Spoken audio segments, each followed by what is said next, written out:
Bonjour, dans cette vidéo, on va corriger un exercice de modèle de Wilson. Donc, la consommation annuelle d'une matière M est 12 000 unités à 4 euros l'unité. Le coût de lancement ou de passation par commande P est de 60 euros. Le coût de stockage représente 9% de la valeur de la consommation.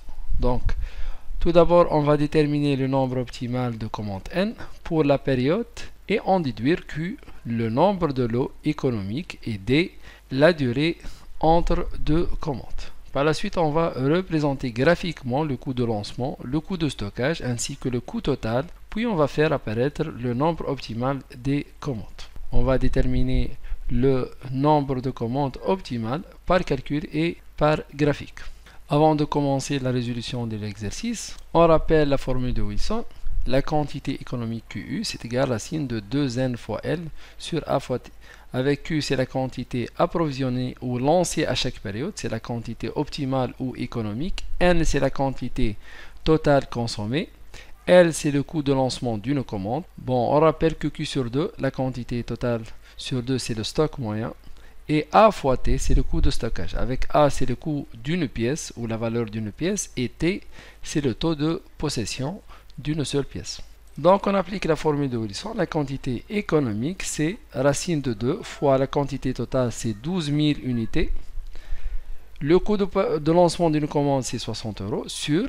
Donc le coût d'une seule pièce, A, c'est 4 euros fois 9%, c'est 0,09. Donc ici, on trouve 2000 unités, c'est la quantité optimale à commander à chaque fois. Pour déterminer le nombre de commandes, NC, c'est la quantité consommée totale sur la quantité économique ou la quantité optimale à commander chaque fois. Donc la quantité totale sur la quantité à commander chaque fois, c'est 12 000 sur 2000, ça donne 6 commandes pour avoir un coût total minimum. Par la suite, on va calculer la durée entre deux commandes. Donc on a 360 jours sur 6 commandes. On obtient 60 jours, c'est-à-dire 2 mois. Entre deux commandes, il y a 2 mois. Donc, car on a 360 jours par année et on a 6 commandes. Donc, 360 sur 6 commandes, ça donne 60 jours. Par la suite, on va représenter graphiquement le coût de lancement, le coût de stockage et le coût total. Puis, on va tracer ces trois coûts. Donc, on rappelle que le coût de lancement d'une commande, des commandes, c'est égal à quoi? C'est le nombre des commandes fois le coût d'une seule commande qui est 60 euros. Donc, le coût de stockage, c'est la quantité du stock moyen, c'est Q sur 2, c'est le stock moyen, fois le taux de possession, fois le coût d'une pièce. Et le coût total, c'est le coût de lancement des commandes, plus le coût stockage. Donc, si on fait l'application numérique, le coût de lancement des commandes, Y1, c'est le nombre de commandes, fois le coût de lancement d'une seule commande, c'est 60 euros. Donc, c'est 60 fois N. Pour le coût de stockage, c'est le stock moyen, c'est 12 000 sur le nombre de commandes, c'est la quantité stockée sur 2 fois 0,36. D'où vient 0,36? C'est 4 fois 0,09. C'est le coût de stockage.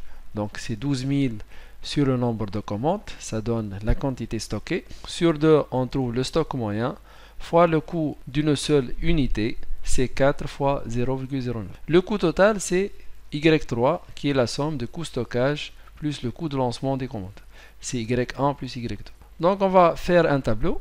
Ici, ici par exemple, on a pris 12 commandes, 1, 2, 3, 4, 5 jusqu'à 12. Et pour chaque commande, c'est N, c'est la valeur de N ici.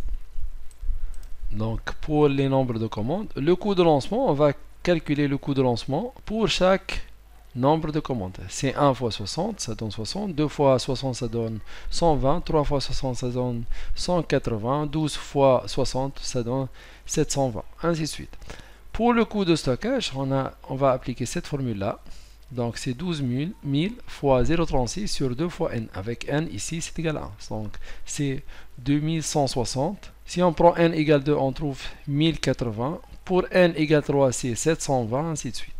Donc, on peut remarquer ici que le coût de lancement, il augmente en augmentant le nombre de commandes. Par contre, le coût de stockage, il diminue en augmentant le nombre de commandes. Donc ces deux coûts ils sont contradictoires.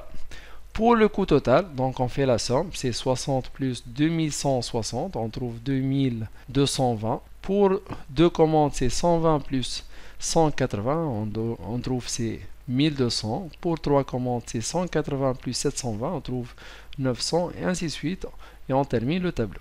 Donc, si on trace les valeurs trouvées, voilà la courbe Y2 qui est du stockage. On remarque qu'elle est décroissante. En augmentant le nombre de commandes, le coût de stockage il diminue. Pour la courbe en rouge, c'est le coût de lancement de commandes. Elle augmente en augmentant le nombre de commandes. Et la courbe verte, c'est le coût total. Donc on va faire la somme de deux courbes, point par point. Donc on trouve cette courbe-là. On remarque que cette courbe, elle est minimale et elle est optimale pour cette valeur-là. Donc ici, on a une tangente horizontale. Ici, donc, on a une tangente horizontale.